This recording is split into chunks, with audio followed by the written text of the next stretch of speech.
Ma démarche s'articule depuis plusieurs années, je dirais, à partir de modes littéraires, à partir de soit d'auteurs, d'un groupe de textes ou même parfois une phrase seulement.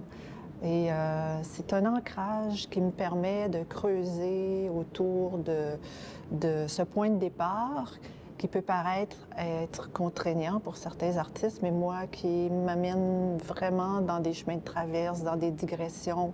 Et c'est une nourriture pour faire en sorte que l'œuvre se développe et se réalise et se prolonge. Donc il y a toujours ça en filigrane. Et cette fois-ci, il y a quelques années, une très bonne amie à moi m'a mis dans les mains Les Anneaux de Saturne d'un auteur, W.G. Sebald, qui est un auteur allemand, et m'a dit « lis ça ».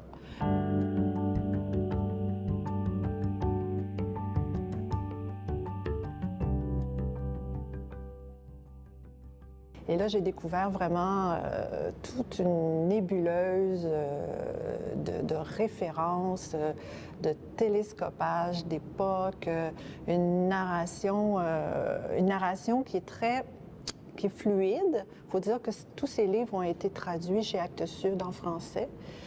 C'est peut-être pour ça qu'on l'a découvert sur le tard, plus tard que les Européens, par exemple. Et donc, il y a une traduction, il faut le dire, parce que c'est très important lorsqu'on aborde une œuvre qui a été écrite dans une langue étrangère.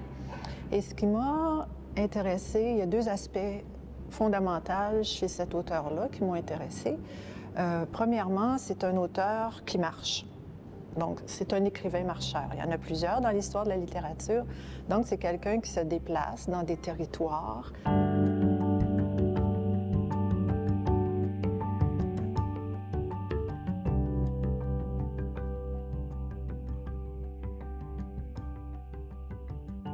Donc, il se déplace physiquement et il se déplace aussi dans l'histoire du 20e siècle européen. Alors, il revisite toutes sortes d'époques. Il va parler, par exemple, de l'histoire de l'architecture.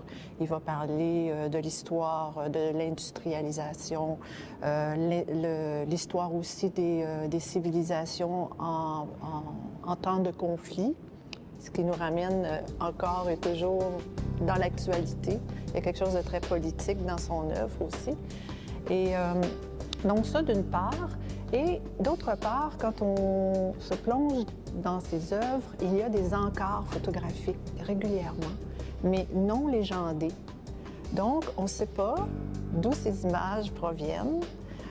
À force de lire sur lui, il y a beaucoup d'informations. On sait que c'était un grand consommateur, un grand collectionneur d'images. Il faisait aussi de la photographie. Donc, parfois, ce sont ces photographies qui viennent authentifier le texte, mais qui jouent toujours sur deux niveaux, c'est-à-dire l'archive ou la fiction. Donc, on est toujours en flottement. On ne sait jamais si c'est vrai ou si c'est faux, comme beaucoup d'auteurs d'ailleurs. Et donc, ces images viennent ponctuer le texte. Et bon, parfois, ce sont des images qui viennent d'ailleurs, des archives, des cartes géographiques anciennes, des tickets de métro, des tickets de restaurant. C'est très mystérieux parce que normalement, on a les légendes. Donc, on peut se fier à telle photographie, d'où provient-elle et tout. Et là, non. Il nous laisse avec ça. Donc, on ne sait pas si on est dans la vérité ou dans le mensonge. On ne sait pas d'où les images proviennent.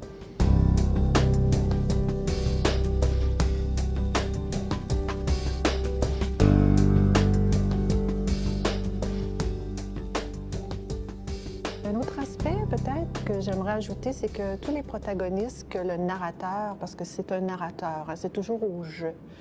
Donc, un narrateur qui se promène, qui se déplace. Et tous les protagonistes ou personnages qu'il rencontre, ce sont toujours, ou à peu près toujours, des exilés, des expatriés, des immigrants, des gens qui sont à la recherche d'un ancrage, justement, dans leur vie, parce qu'ils doivent, justement, se déplacer ou s'enfuir. Encore une fois, je trouvais que l'actualité, ça pouvait, justement, faire des liens avec cette actualité-là qui est toujours l'éternel retour du même. Donc. Et il y a quelque chose de très touchant, il y a quelque chose de très mélancolique aussi dans son œuvre.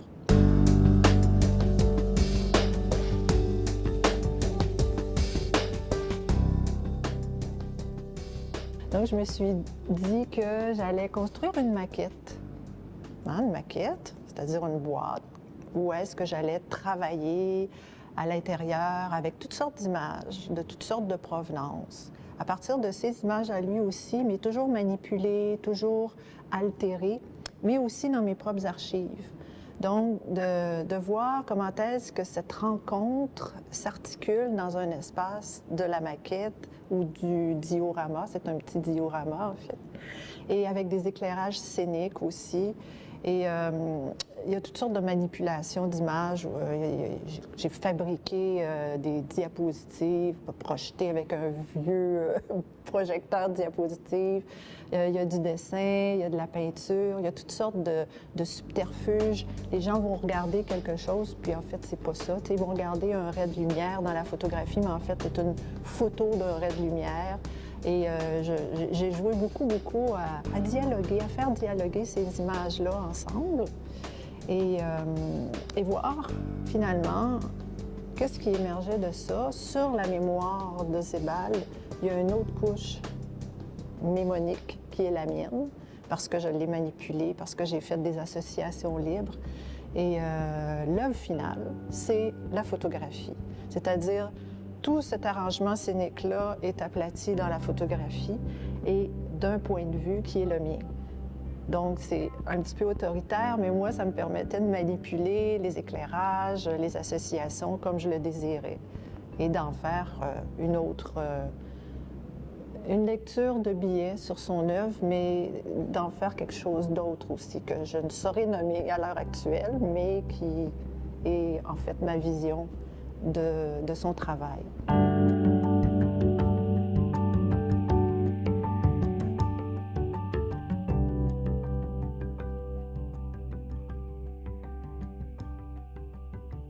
Ceci dit, les gens qui ne connaissent pas Sebald, je souhaite ardemment qu'ils puissent entrer dans le travail quand même, dépendamment de leurs ouvertures, de leur disponibilité.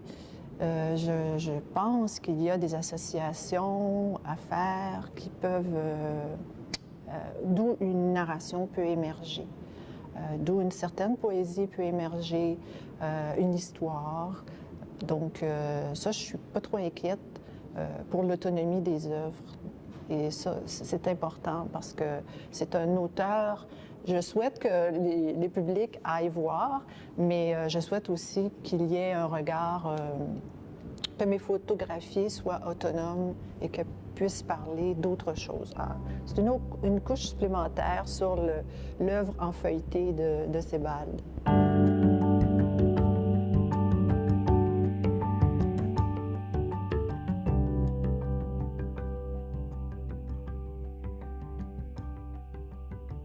À partir des œuvres de Sebald, à partir de ses photographies, j'ai choisi quelques photographies et je les ai dessinées, je les ai reproduites en dessin. C'était une autre manière d'entrer, de faire voir aussi l'image. Et à partir de ce dessin-là, je l'ai glissé dans l'eau et j'ai congelé les images. Donc, je trouvais, avec cette idée de glace, il y avait quelque chose de la métaphore de la mémoire, parce que la glace, c'est un matériau éphémère, tout comme la mémoire aussi passe, s'efface. Et je trouvais que ces dessins-là, ça faisait une pellicule qui venait brouiller l'image, en quelque sorte. Et la glace, elle est toujours aléatoire dans ses effets. Et ça amenait toujours des surprises, justement, parce qu'il y a quelque chose de très contrôlé dans mes mises en scène. Et là, je travaillais avec un élément aléatoire. Et c'était une surprise pour moi, à chaque fois que je décongelais le tout, de voir comment est-ce que l'image se donnait ou ne se donnait pas. Et la pellicule de glace nous laissait voir et nous empêchait de voir. Donc, apparition, disparition, il y avait quelque chose qui était proche justement de cette mémoire que Sebald utilise comme matériau dans son travail.